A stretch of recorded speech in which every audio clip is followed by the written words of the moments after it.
Cuidar, gente, que tempo é ouro. Segunda-feira, todo mundo chegando da feira, uns ainda no término. Hoje foi uma feira animada, hoje dia 25, o pagamento do 13º salário à metade. E aí, vai gastar com o quê?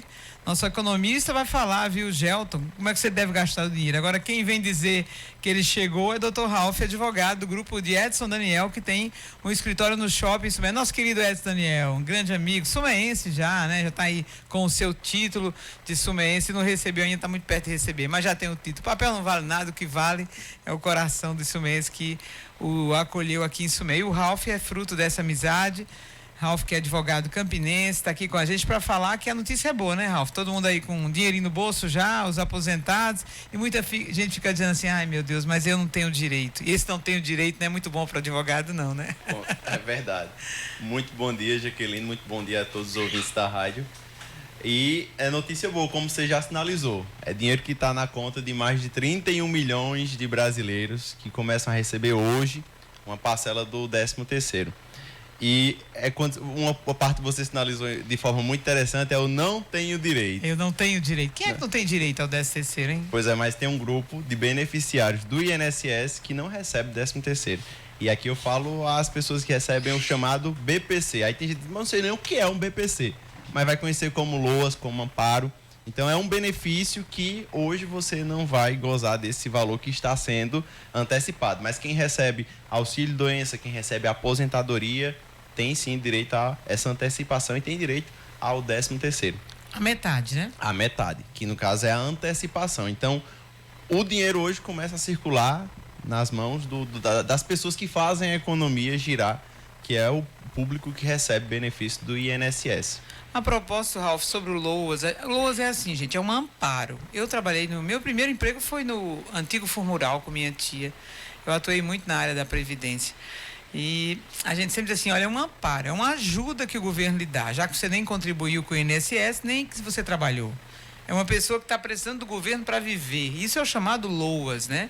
Que o LOAS pode ser temporário, mas muita gente não solta o LOAS, não. Mas às vezes há uma fiscalização no CPF e o cara está faturando de um lado e outro e termina perdendo o LOAS. Mas aí tem uma modalidade nova agora, que o LOAS pode fazer empréstimo, né? Exatamente. Notícia muito importante e notícia muito recente. Antes a gente sempre falava que o critério que diferenciava se você recebia uma aposentadoria ou um LOAS era se você podia fazer empréstimo ou não. Mas agora, com o intuito até de fomentar a economia, de reduzir o endividamento, criou-se essa possibilidade do beneficiário do LOAS, do BPC, que é o amparo. São 3 nomes que dizem o mesmo benefício, que agora você pode fazer o empréstimo consignado. Então, basta dirigir-se ao banco, mas aí um ponto importante é que tem gente que quando consegue o benefício já corre logo no banco para fazer o empréstimo. Só que tem que aguardar o prazo de 90 dias, que é o período em que o benefício ele fica bloqueado para você fazer o empréstimo. Então, recebeu a notícia do INSS ou do seu advogado que o benefício foi concedido, você tem que buscar a informação de a partir de quando ele foi concedido para aguardar 90 dias, ou seja, 3 meses para conseguir fazer esse empréstimo consignado e agora você consegue fazer. Inclusive é uma problemática interessante. Essa medida ela foi criada com o intuito de fomentar a economia, mas há uma divergência de opiniões. Se vai causar mais endividamento ou se vai realmente fomentar a economia. Porque quando a gente fala do LOAS, é um benefício para quem já vive em situação de vulnerabilidade. Já está difícil a situação. Imagina você pegar um benefício de um salário mínimo e ainda consignar 30%. Como é que vai ser a realidade daquela família?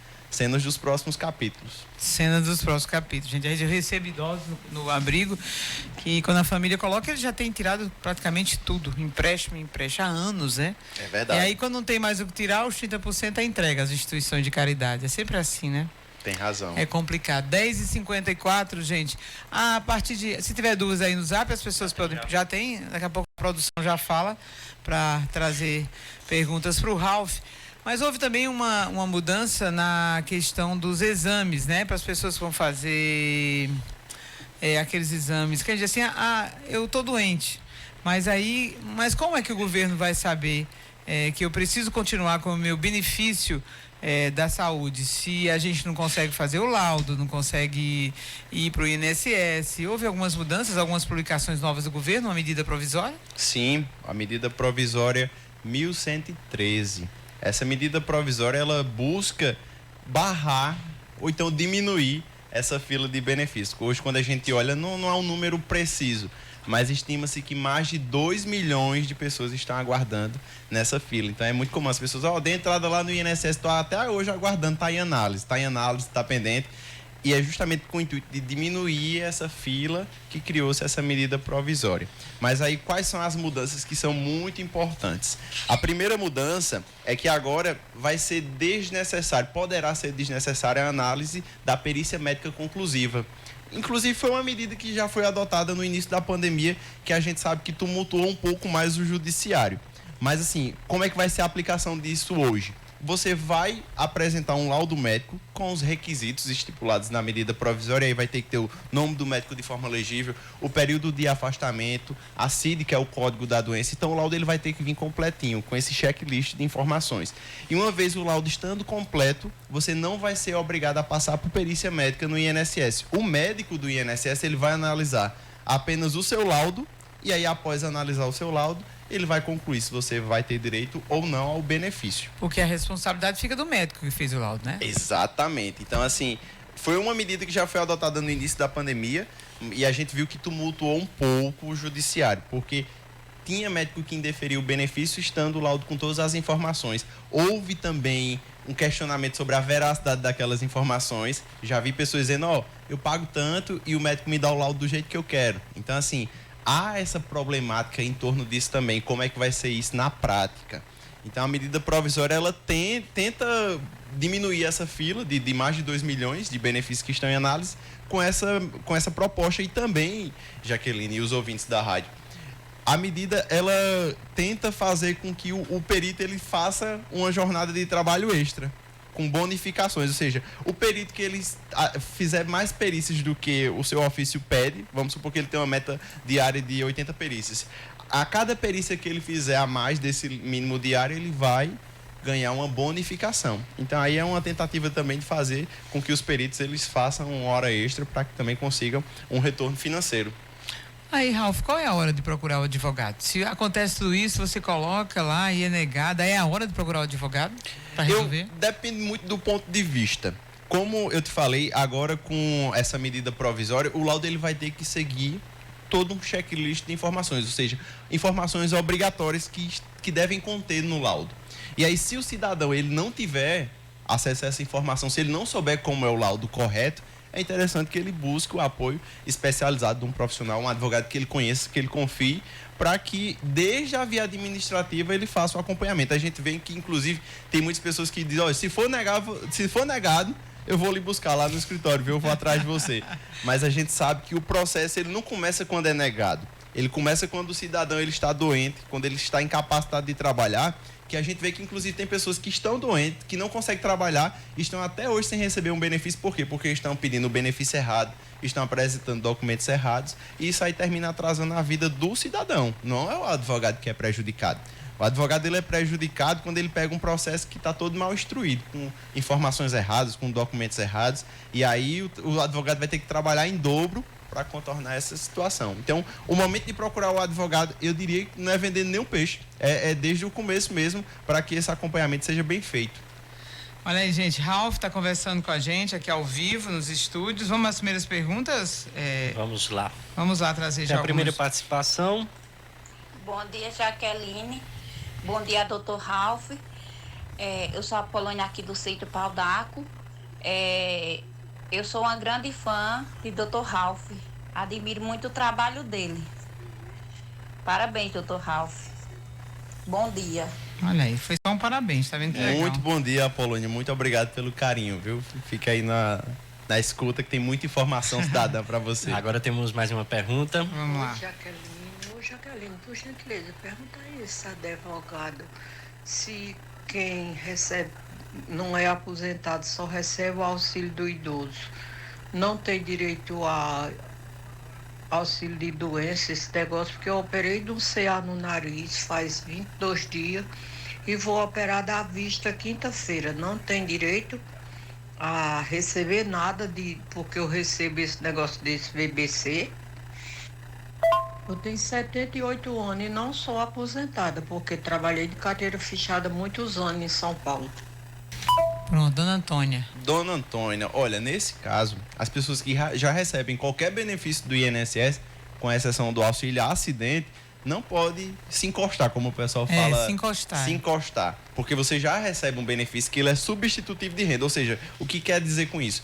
Quando você recebe um benefício do INSS, você não vai poder ter outra renda. Então, vale até para aposentado também. Quem é aposentado pelo INSS, se adoecer e até se estiver trabalhando, não consegue receber um auxílio Agora, doença. se você, por exemplo, eu, o Andy, que pagamos o INSS, se a gente tiver se afastar, a gente recebe. Exato, desde que não esteja ainda recebendo a aposentadoria. Se estiver na ativa, né? Se estiver na ativa e contribuindo, que é o que a gente chama de qualidade segurada. Agora tem um detalhe, Jaqueline. Tem um grupo de pessoas que recebe sem pagar o INSS, que são os agricultores. Então você não precisa comprovar que está pagando o INSS, só precisa comprovar Que é agricultor. que é agricultor. Se por acaso o agricultor que está nos ouvindo agora nem está lá, nem tem data para se aposentar, porque depois dessa reforma de Bolsonaro a gente ficou sem data, né? Toda vez que vai chegando os anos vai dificultando a aposentadoria.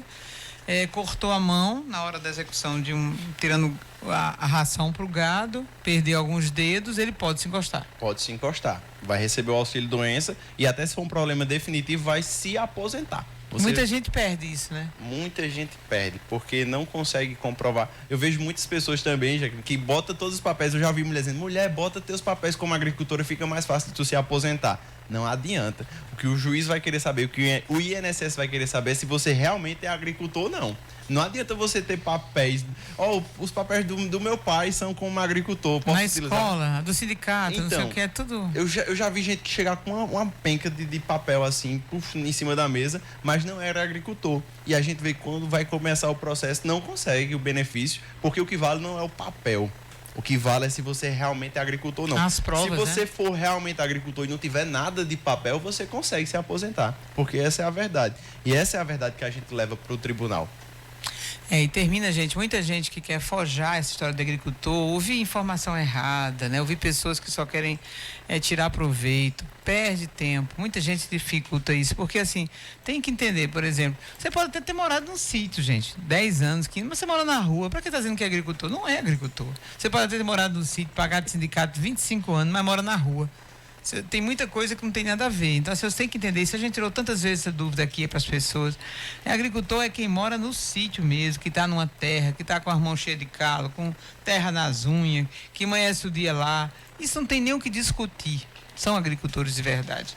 Muita gente, eu sei que se aposentou sem ser agricultor. Houveram muitos fraudes Brasil afora. Mas, né, enfim, tem que se corrigir muita coisa. Por isso que a Previdência muitas vezes está aí falida, muita gente falta dinheiro no Brasil, porque muita gente se aposentou sem ser agricultor e principalmente uma dúvida, Ralf, é a questão também salarial.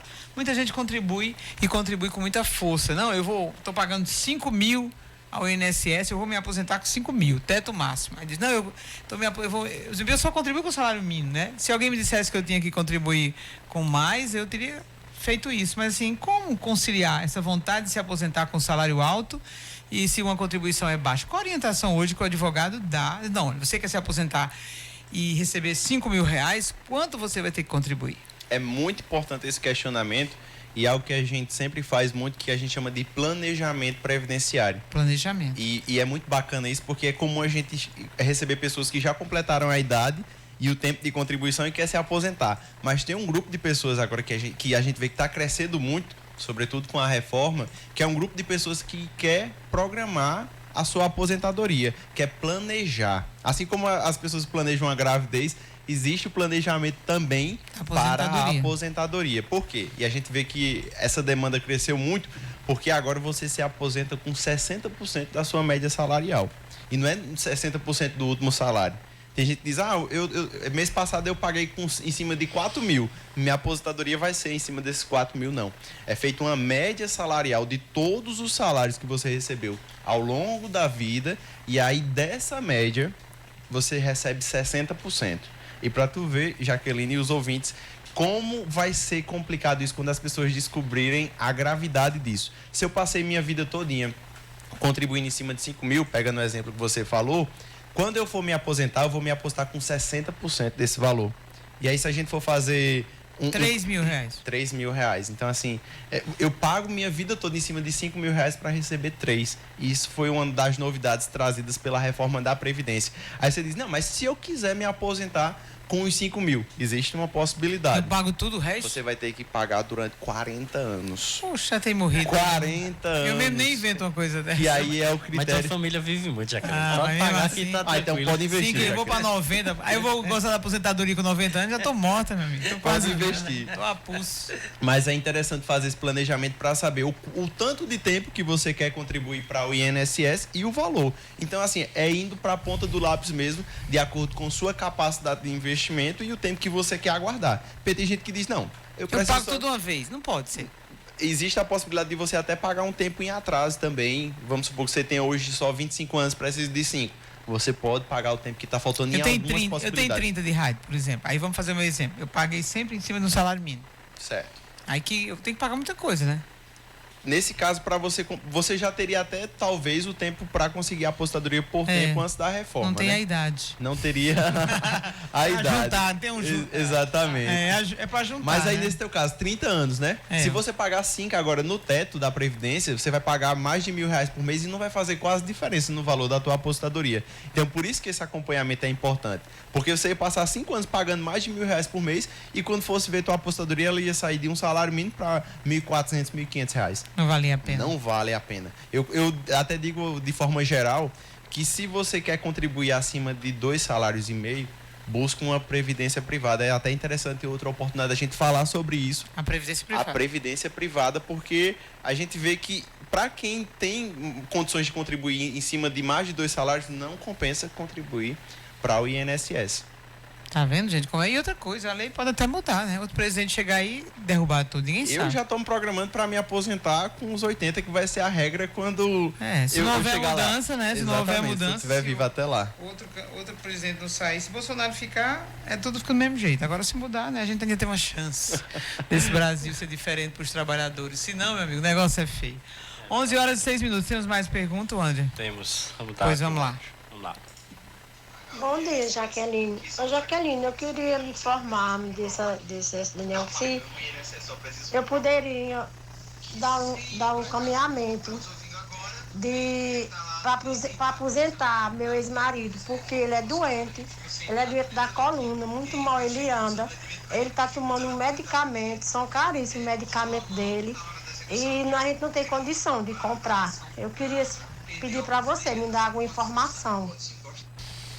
Olha, nesse caso, eu já vou estar até te interrompendo, tá certo? Não tem como, né? Sem muita informação. A gente precisaria de mais informações para saber o tipo de atividade que ele exerce. Essa parte da medicação mesmo. É dever do Estado custear esse medicamento, ela não deve ter essa despesa. Então, assim, são as informações que eu já posso destacar com o que ela nos passou. Mas ele não podendo trabalhar e ele não sendo agricultor e não pagando, ele ainda tem direito ao BPC. Então, tem saída para tudo. Tem saída pra Tem tudo, saída né? para tudo. Olha, gente, você procura Jasmine lá no escritório de Edson Daniel, todo dia ela tá lá no shopping, lá em cima, primeiro andar, tá? O Ralf tá por lá. Pois tá, então vamos saber disso aqui. Rodolfo tá dizendo que a gente tá com probleminha no site, nos PCs, o telefone tá normal, tem que falar com a nosso assistente lá em Natal. Olha, gente, tem uma pergunta aqui que eu acho muito interessante, essa história da contribuição. A gente já falou sobre isso, a previdência privada, Ralf nos prometeu de falar outro dia, mas é a questão do direito de família. Esse é um assunto interessantíssimo. Ó, a pensão alimentícia, né? O cara tem que dar, tem que dar. Agora sim, claro que todo mundo quer tentar de boa, né? Que você tem um filho, você tem. Mas não, eu não consigo comprovar a renda porque eu não tenho nada. Mas mora na casa dos pais, os avós têm. E é um constrangimento, porque assim, os avós não podem pagar pelo neto. Quem fez o filho foi o filho. Mas tem toda aquela complicação. Mas o que é que a lei diz? Você tem um menino, você não tem ainda, né? Casou agora recentemente, a Aline não vai querer agora. Mas vai que você tem um menino, aí você não quer pagar a pensão, aí os seus pais vão ter que pagar? Que história é essa? Como é que procede nesse caso se nem os pais querem pagar? Tem que entrar na justiça, até contra os avós? Sim, com certeza. É o que a gente do direito chama de alimentos avoengos. Avoengos. Avoengos. São Que vem dos avós, é? Exatamente. Quando você ajuiza uma ação de fixação de alimentos, ou seja, para que o pai ou a mãe, inclusive tem ações que é a mãe que é obrigada a pagar a pensão alimentícia. Não é muito comum, mas existe também. Quando a mãe abandona os filhos com Exato, o pai, e né? ela tem condições financeiras. Tem muitos então, casos assim também. Superando esse caso de nem o pai nem a mãe ter uma renda, não conseguir comprovar, é preso e não está nem aí você pode direcionar a ação para os avós. Mas assim, é algo muito novo e que em alguns casos a gente percebe que não é aceito. Por quê? Porque tem que ser analisada também a capacidade de renda dos avós. Às vezes você pega um avô, uma avó que sobrevive de um benefício de um salário mínimo, que é só para pagar medicamento, pagar despesas de casa, e nesse caso não vai ser determinado. Eu já tive ações em que o avô ele era aposentado pelo sistema federal, tinha uma aposentadoria de um valor bem elevado, e aí ficou determinado tranquilamente um percentual dessa pensão, e até o avô também topou pagar, reconheceu que aquilo era um direito do seu neto, mas existe sim a possibilidade de direcionar a ação para os avós pagarem, desde que seja comprovado que eles têm capacidade financeira. Aqui é o clube da Luluzinha, né? Aí quando o cara, não sei se vocês 2-1 aqui. Aí quando o cara não quer pagar, todo jeito, a fala da ouvinte é bem pertinente. E ela sabe que ele trabalha. Que provas ela pode juntar ao processo para comprovar que ele tem renda e se nega a pagar? Isso pai. É muito tranquilo, não tem saída demais. Filme, foto. Exato, ela pode filmar, pode tirar foto, e tem a medida mais eficaz, que é entrar com a ação e pedir para que a empresa responda um ofício judicial. A empresa que ele trabalha. A empresa que ele trabalha, ou então pedir para mandar um ofício para o INSS. O INSS informar se tem alguma contribuição dele. Porque às vezes, Jaqueline, eu já vi muito processo que o pai não tinha carteira assinada, mas ele trabalhava como autônomo. Como autônomo, tinha uma empresa. E aí, se você pegar a carteira dele, vai estar limpa. Mas aí, quando você pega lá no INSS, tem a contribuição dele todo mês. E aí é uma forma de você oficiar o INSS para o INSS entregar essas informações, porque aí é direito da criança, direito da mãe, direito do pai, enfim, de ter acesso a esses dados. Boa, não saia fazendo filhos por aí, meu amigo, que você paga o preço, viu? Paga mesmo e tem que pagar a pensão. Tô nem aí, tem que pagar. Com certeza. Agora sim, filho não tem culpa não, né? Desavenças familiares precisam da subsistência, isso é importante. 11h11. Vamos falar de outro direito que é muito pertinente no momento que a gente vive de crise, é o direito de o abandono, né? Não só de crianças, mas de idosos, né? O Estatuto do Idoso ele é muito, a lei é muito pesada, né? Apesar dos conselhos serem mais eficazes em relação a esse resgate dos idosos abandonados, tem pessoas que realmente têm usado, né, de má fé o dinheiro dos idosos aposentados e deixado ele em condições difíceis de vida, de alimentação, e isso também é crime, né, Ralf? Sim, a gente vê que muitas vezes os idosos eles são tidos como um fardo, né, pelos familiares. Às vezes aquele idoso tem aquela renda que sequer consegue ir ao banco sacar o valor, e fica alguém da família ou algum parente responsável por sacar aquele valor, e o idoso não vê nem a cor desse dinheiro. E aí, nesse caso, quando você pega uma procuração para sacar o valor daquele idoso, você está apenas representando-o. E todo aquele valor tem que ser para as despesas daquela pessoa. E um ponto muito importante é que você falou, é nos casos de abandono. Nos casos de abandono, o familiar que deveria ser responsável, caso ele não preste o devido apoio, ele pode ser responsabilizado criminalmente. Já vi processos na prática do familiar que não cuidava, a fiscalização bateu em cima, foi lá na residência, viu que não tinha condições de higiene, que não tinha aquela questão da dignidade mesmo da pessoa humana, não era respeitado, e a pessoa teve que responder criminalmente pela tipificação penal cabível àquele caso. Então, de acordo com como estiver, a situação pode ser uma pena bastante elevada. Temos mais perguntas. Vamos lá. A Graciela pergunta assim: quem recebe BPC tem direito ao 13º? Não, a gente acabou falando sobre isso, não tem falando. realmente. Temos mais uma pergunta também com relação de entrada no BPC do meu filho, faz um mês e ele tem autismo. Não tive resposta ainda, quanto tempo ainda posso esperar? Já passei por a perícia e já passei também pela avaliação social. Ela disse que a renda dela só é o Auxílio Brasil. É só o Auxílio Brasil, né? Isso. Nesse caso, são dois pilares. Comprovar, no caso é uma criança, né, que tem autismo. Isso. No caso da criança, não vai comprovar nem incapacidade para o trabalho. É dificuldade de inserção social. O que seria isso? Se é uma criança que vai ter demandar um acompanhamento especial. Um acompanhamento especial dentro de casa, na escola, multidisciplinar com vários médicos. Então, o primeiro obstáculo é isso. E o segundo é a questão da renda. Ela falou que só recebe o Auxílio Brasil, não é levado em consideração. Mas aí o último ponto é o prazo. o prazo para responder isso. Tem pessoas que aguardam assim durante meses, anos. Recebe o atrasado? Recebe o atrasado. Mas aí, recentemente, o STF elaborou um acordo de parceria com o INSS e com a OAB para estipular prazos que, inclusive, não têm sido obedecidos. Mas, pelo menos, tem um amparo legal agora para a gente entrar com mandado de segurança. Então, no caso do BPC, o prazo é de 90 dias. Ela falou que só tem um mês. Só que, entre aspas, porque 30 dias para quem precisa de um benefício é muito tempo. Então, 90 dias não teve resposta do INSS, procura um advogado para impetrar o mandado de segurança e aí obrigar o INSS a responder aquele requerimento em tempo hábil. Gente, olha, o povo diz que advogado é caro, mas eu vou perguntar logo a Ralf, vocês tinham um percentual de cobrar em cima do processo? Quando vocês fazem uma coisa, já que eu quero que vocês resolvam uma coisa para mim, tá? Vamos supor, eu não tenho mais herança, né? Minha herança já foi resolvida. Vamos que eu queira alguma coisa para resolver com o advogado, a venda de alguma coisa, aí eu contrato vocês, a empresa de Edson Daniel. Aí eu quero saber quanto vocês me cobram. E vocês fazem um contrato antecipado, a pessoa assina, ou tem uma variação? Você pode me cobrar 5% da minha venda, ou 5%, ou você estabelece? Como é que funciona? Em relação ao OAB, existe uma coisa que é tabela de honorários advocatícios, que inclusive ela é atualizada todo ano. Essa tabela ela serve como parâmetro para o advogado ele fixar um pagamento mínimo. Então, tem um pagamento mínimo e um máximo para cada benefício. Em relação ao valor máximo, a OAB já praticamente sacramentou o entendimento que você pode cobrar o valor que você bem entender como justo. Mas existe um patamar mínimo que muitas vezes, inclusive, não é obedecido pelos colegas. Mas aí a tabela da OAB também, ela dá a cordinha e puxa. Porque ela diz que o advogado ele não pode ganhar mais do que o cliente. Então, se um cliente recebe uma indenização de 100 mil, eu não posso cobrar 51 mil reais, mas eu posso cobrar 50. Que é 50% do que ele Exatamente. E aí o profissional, antes de contratar o profissional não, o cidadão, antes de contratar o advogado, ele tem que debater e tem que fixar esses honorários antes da ação começar através de contrato. Então, por exemplo, nas ações previdenciárias, a gente vê que há uma variação de 20% a 30%. Eu, particularmente, adoto o patamar de 30%. Então, esse valor ele é fixado, certo? No contrato. Pode ser dividido também, depende do acordo, né? Pode ser dividido em relação ao pagamento. Então, quanto a isso, é determinado através de contrato e o cliente ele fica com a via do contrato. É obrigação do advogado deixar uma via do contrato com o cliente.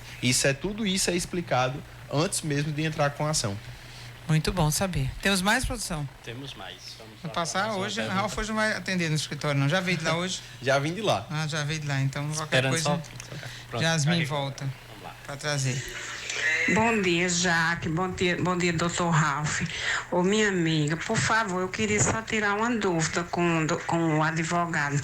É que a minha filha, ela tem um problema sério de coluna. Aí várias pessoas já me aconselhou para ela pegar os laudos que ela consulta. Ela tem um problema na coluna que ela já tentou trabalhar. Ela não consegue nem arrumar a casa dela, que adormece a bunda, as pernas dela, adormece tudo e ela trava de dor, não sai do canto. Se levar os laudos, procurar um advogado, se ela tem chance de se aposentar, porque ela não tem condições de trabalhar e nada. Olha, nesse caso... Lúcia, né? Isso. Muito bom dia, viu, Lúcia? Olha, nesse caso, você que está em casa, que está agora no carro nos ouvindo e quiser um benefício por incapacidade, ou seja, um benefício por problema de saúde, a primeira coisa que você vai fazer antes de ligar para advogado, antes de ligar para a rádio, para qualquer canto, é buscar um laudo médico. Então, toda caminhada que Flávio José fala que começa no primeiro passo, pronto. O primeiro passo para evidenciário é você buscar um laudo médico. Um laudo médico atestando aquele problema. Porque se a gente não souber qual é o problema, o diagnóstico, se tem solução ou não, a gente nem vai saber, inclusive, enquadrá-la em um dos benefícios. Porque quando a gente fala de benefício por incapacidade, há mais de 10 tipos. O pessoal fala de auxílio-doença, apostadoria, mas há outros tipos de benefício. Então, se ela não estiver contribuindo, vai ter direito a um LOAS. Se ela estiver contribuindo, a gente vai definir se vai ser um auxílio-doença ou uma aposentadoria.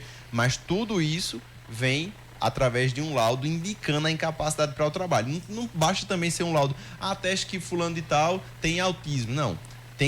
o médico em si, ele tem a obrigação de especificar se existe ou não incapacidade para o trabalho. O laudo completo, ele vem com essa informação. Não basta apenas ter o diagnóstico. Eu pego muito laudo que tem a CID e o código da doença. Aí eu fico me questionando assim, mas como é que eu vou saber se aquela pessoa ela pode trabalhar ou não? Esse diagnóstico, ele tem que vir do médico e tem que vir de forma natural. Eu vejo que tem pessoas que inclusive dizem, não, mas eu peço para o médico colocar essa informação. Eu digo, não cometa esse erro. Porque no INSS, na Justiça, você vai passar por médicos juramentados, que têm a obrigação de falar a verdade. Então, se o médico é seu amigo, se ele vai colocar essa informação, não corra esse risco. Isso é uma cilada. Você tem que pegar o laudo com as informações verídicas, as informações transparentes. É uma boa dica, viu, gente? Porque muita gente quer se aposentar. Quem não quer, né? E principalmente quando está doente. Mas tem aposentadorias, é como o Ralf disse, que não, no INSS não faz jus, né? Não está incapacitado para trabalhar. Então eu sei que a gente sofre com dor, aquilo outro, tem doenças mais graves. Mas assim, é fato, é fato. Começa pelo laudo, viu, Wander? Diga mais uma. Vamos lá. Temos uma pergunta aqui. Estou com 44 anos, nunca contribuí com o INSS. Sou agricultora, mas deu problema com os documentos do proprietário. Acho que foi feito um inventário. Se eu quiser contribuir a partir de hoje, com quanto devo contribuir? 44 já de contribuição já. Não, 44 anos. Ela tem 44 anos, nunca contribuiu. Falou o nome? A Jucicleide. Jucicleide. Olha, nesse caso, como ela falou que a ocupação dela é como uma agricultora, ela não deve pagar o INSS, porque agricultor ele não tem que pagar. Agora, se ela não for agricultora, que é o exemplo que eu falei agora há pouco, tiver só os papéis como agricultora, mas não vai provar? Ela pode estar correndo um risco muito grande. E aí, se ela não for agricultora, eu vou dar uma dica muito bacana, que aí você pode pagar o seu INSS. Você pode ficar segurado sem ter que comprovar nada a ninguém com R$60 por mês. Você pode pagar o INSS como segurado facultativo baixa renda. É um nome difícil, mas se você chegar lá no INSS, eu quero pagar como dona de casa. Então melhor. É melhor, você consegue pagar.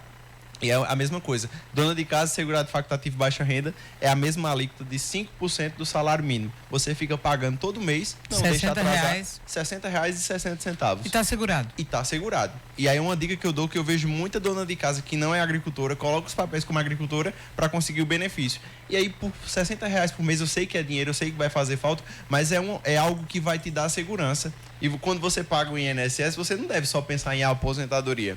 Você deve pensar num acidente, numa invalidez, numa doença, até em morte, tá entendendo? É verdade. Então, nesse caso, eu diria, se ela não for agricultora e ela não tiver renda, evidentemente, ela pagar como dona de casa. Tá vendo, gente? Até as pessoas que são empregadas domésticas não são fichadas, né? Na maioria dos patrões não ficham mais empregada hoje. Deve pagar como dona de casa. R$60 tira do salário e tá assegurado para a vida, para o futuro, para os filhos, né? Deixar uma pensão para uma criança, para o próprio marido, às vezes, ou vice-versa. Então, só que o homem não pode pagar como dono de casa. Pode também. Pode. Foi muito inteligente essa tua pergunta. Pensamos só em mulher, eu vou sair da caixinha, né? Pra ver se... Verdade, que a gente até por costume mesmo, por estereótipo, fala sempre a dona de casa. A dona. Mas o homem que se dedica às atividades de casa, ou melhor, o homem que ele não tem nenhuma atribuição, que ele não tem renda, e que não é agricultor. E que não é agricultor, ele pode pagar. Hoje, vamos supor que o nosso ouvinte aqui esteja em casa, não trabalha, não é agricultor, tem nenhuma ocupação, ele pode pagar sim como segurado facultativo, o dono de casa, que a gente fala popularmente. Aquela continha, quem se aposenta no ano de hoje, tem que ter quantos anos e quantos anos de trabalho? Alguém me perguntou aqui. Esse ano... É 80 e... A pontuação? Esse ano está em 99 e 89 pontos. Qual a diferença de 89? 89 no caso seria para a mulher e 99 seria para o homem. Então 89 a mulher teria que ter, vamos supor, 30 anos de serviço, menos 88. Vamos lá, matemática. Teria que ser 58 anos, né? Exatamente. É muito tempo. E aí, se você não tiver a pontuação, existe agora a idade mínima, que a mulher esse ano é com 61 anos e 6 meses de idade e 15 anos de carência. Essa carência, no caso? Que seria tempo de contribuição, tempo de carteira, tempo de INSS pago. Então, as mulheres que têm 61 anos... E 6 meses... E 6 meses já poderiam se aposentar. Já poderiam se aposentar. Se tiver pelo menos 15 anos de contribuição. Se tiver pelo menos... E no caso do homem também, se tiver 15 anos de contribuição de INSS pago e tiver 65. 65. O homem é 65. Isso quer dizer que o homem pode trabalhar mais do que as mulheres, né? Na verdade... Não é injusto, né? Eu acho injusto. Nada injusto. Não, gente. teria que ser O homem tem uma equiparado, os atividade. dois. Não, o homem tem uma atividade dura. A gente tem 10, meu amigo. Eu vou mediar esse debate com vocês aqui. Mas os direitos não são iguais? Em tese. Em Os direitos pronto, iguais em são em tese, tese, né? não nessa tese aí, porque a gente sabe que essa a gente ganha, tem muito mais atividades. Mas na exposição de motivos tem uma explicação para isso. É? Não é nem com o intuito de puxar pro lado de Jaqueline, Não, né? olha bem. Mas é porque a mulher, a doutrina fala que ela tem mais de uma carga de jornada Pois é. de trabalho. Quando Quer ela saber? chega em casa, Aí tem a outra, né? tipicamente, ela tem mais outra jornada de Ou trabalho. supostamente. Pois é, mas as mulheres vivem mais do que os homens. É. Então, É. é o contra-argumento que você Na pode próxima levantar. reencarnação eu quero nascer homem. Deus me livre. É muito mais fácil a vidinha de vocês. É, vidinha. Gente, vidinha mesmo, que dá trabalho. É muito mais fácil. Olha, gente, dá trabalho ser mulher, só a gente que sabe. Ralf, muitíssimo obrigado, viu? Essas perguntas vão ficar aí, a produção remete para você. Em outra oportunidade você vem e responde no nosso repórter Rodolfo, que está sempre por ali. Eu quero agradecer a sua disposição. Mandar um abraço pro meu amigo Edson, mandei sua foto para ele aqui, ele fazendo cara de choro, mas eu digo, na próxima ele vem, viu? Eu que agradeço, Jaqueline, pelo convite. Um abraço aí para todos que acompanharam essa entrevista. Tá certo, gente. Olha, obrigada pela audiência de todo mundo. Vou fazer em off algumas perguntas aqui. Ele chegou no meu zap agora. Agradecer meu amigo Didi, lá do Congo, ligados com a gente também. Obrigada, lá do Abrigo dos Idosos. Aquele abraço. Daqui a pouco tem mais, gente. 11h25.